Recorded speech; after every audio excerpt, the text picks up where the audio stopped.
So when we think about local at the Weather Channel, we look at our history. And actually, as much as I like data and technology, I was a history major. So if you go back 30 years ago, what made the Weather Channel unique wasn't national weather. It was local on the 8s, which I'm sure everybody that's watching in the States will remember. It was that ability to get your local forecast, where you live, from your cable operator. So that's always been the DNA of the company, and they actually created their own technology to be able to deliver that. And that's what really led to the full deployment of the cable network, because a cable operator could offer the local forecast, and if there's a severe storm, not only is that information and data, but it's actually a community service.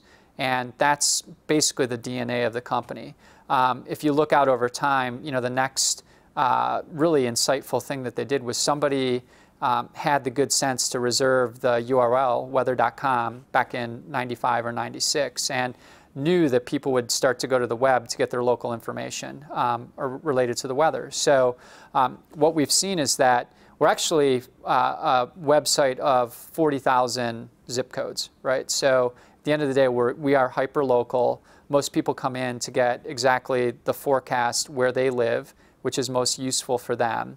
And so that's essentially how we've evolved. It doesn't matter if you go to the mobile app, you're basically putting your zip code in for your local information. And we have great frequency, right? So you can basically come in the morning, come in the afternoon, you're looking at the radar. And so throughout the day, we mean something to people with that kind of coming back in and out.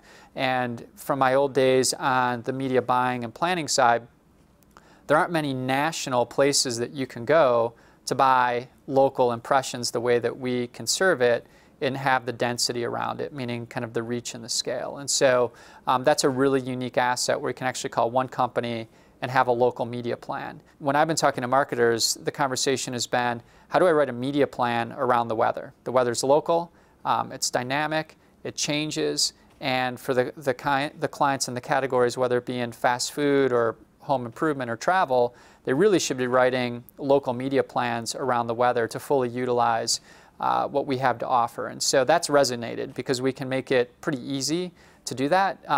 We'll have some new things that we're releasing here shortly. So we're going to have self-serve tools where people can come out and buy our local inventory through a machine, which we're pretty excited about.